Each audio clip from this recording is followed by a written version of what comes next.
नमस्कार। मैं आज आपको प्राणमय कोश के बारे में बोलने जा रही हूँ। पंच प्राण से ही हमारा प्राणमय कोश का सृष्टि होता है। तो पंच प्राण क्या होता है? प्राण, अपान, समान, व्यान, उदान। प्राण का स्थान यहाँ होता है।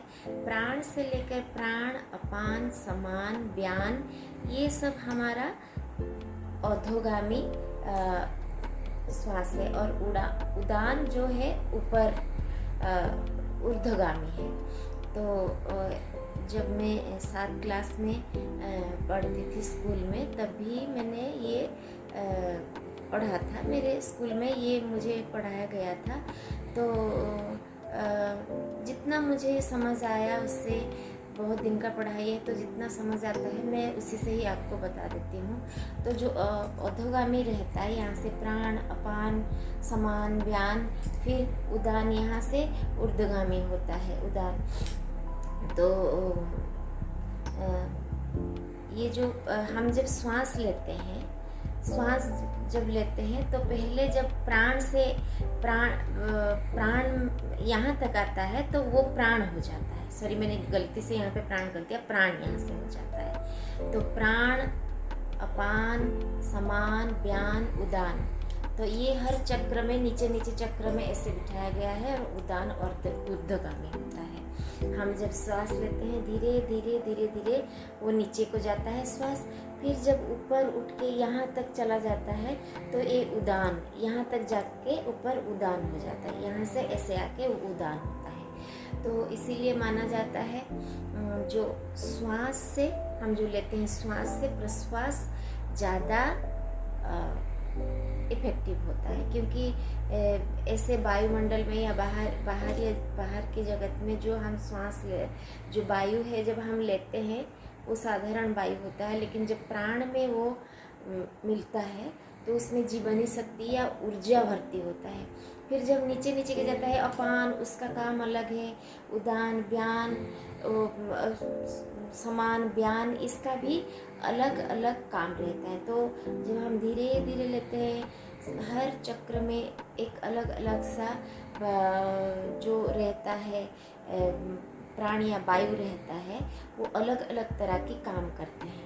फिर वो ऊपर आके उदान से यानी अर्धगामी होके जब बाहर आते हैं तो वो ज़्यादा ये हो जाता है। देखो, हम जब पहले कोई प्राणायाम वगैरह या फिर कोई भी साधना वगैरह करता है तो बॉडी डिटॉक्सिफाई होने लगता है। हमारा बॉडी में जो रहता है, देखो जो भी कहते हैं हम जब पहले करते हैं तो बाहर जब छोड़ते हैं श्वास तो एक काला धुआं सा निर्गत होने लगता है।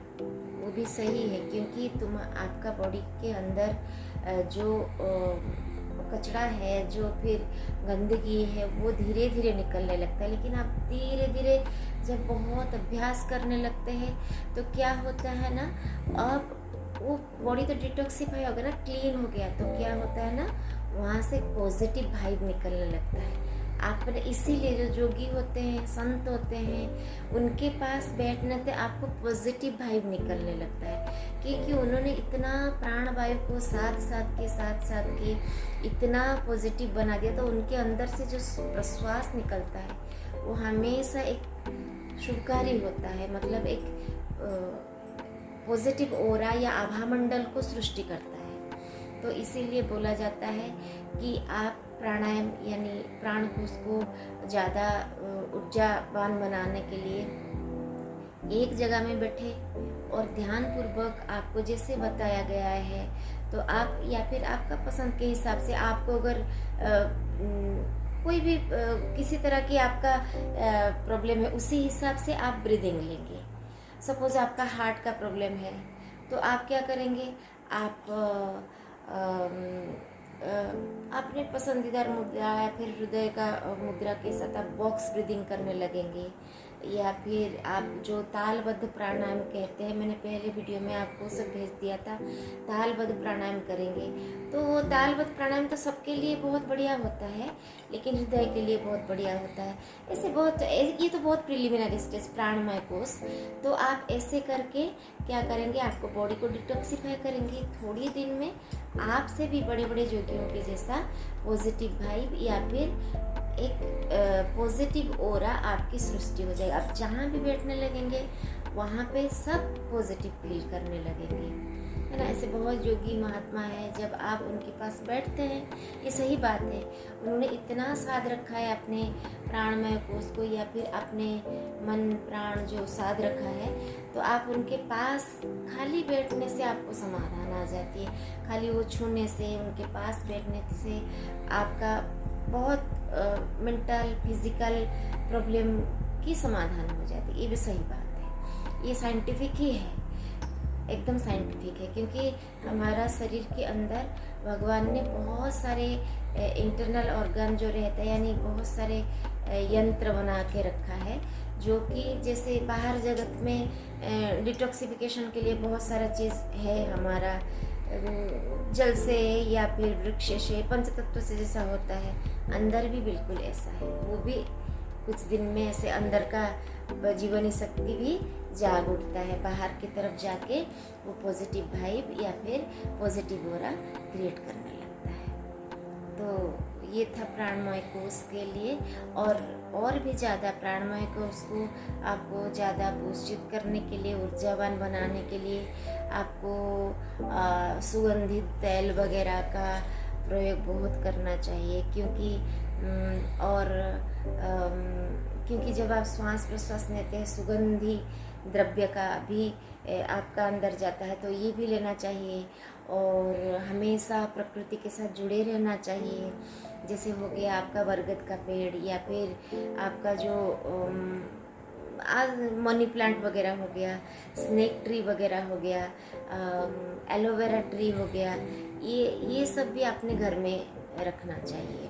पीपल का पेड़ भी बहुत, देखो बरगद पीपल का पेड़ घर में रखना चाहिए, लेकिन हमारा जो सनातन धर्म है ना, उसी हिसाब से जो बरगद और पीपल का पेड़ रहता है, उसको रखने के लिए एक अलग सा विधि रहता है, अलग सा स्थान रहता है। इसीलिए ये बहुत अच्छा रहता है कि आप घर के बाहर ही उनको रख के पूजा करने के लिए, अगर पॉसिबल है तो वो भी आपको लाभदायी। लेकिन अगर घर के अंदर भी रखना बहुत बढ़िया है, लेकिन उसको रखने की हमारा सनातन धर्म में एक अलग सा परंपरा रहता है, इसीलिए आप पास नहीं लेके बैठ सकते। या फिर तुलसी का पौधा, ये सब बहुत अच्छा 24 आवर आपको पॉजिटिव वाइब देने लगते हैं ये लोग सब। आप सोने के टाइम में घर के पास या अपने सिर के पास आप स्नेक ट्री वगैरह जो रहता है ना, आपका स्नेक ट्री, आप सर्च करो आपको पता चल जाएगा।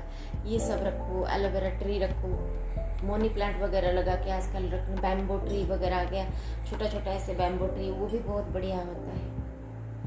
ठीक है, तो ये तो मैंने आपको बताया क्या है प्राणमय कोष और कैसे आप उसको ऊर्जावान बना सकते हैं। सोचती हूँ मेरे वीडियो से आपको कुछ फ़ायदा हुआ होगा, तो आप लोगों का मंगल कामना करके मैं यहाँ पे अपना वीडियो खत्म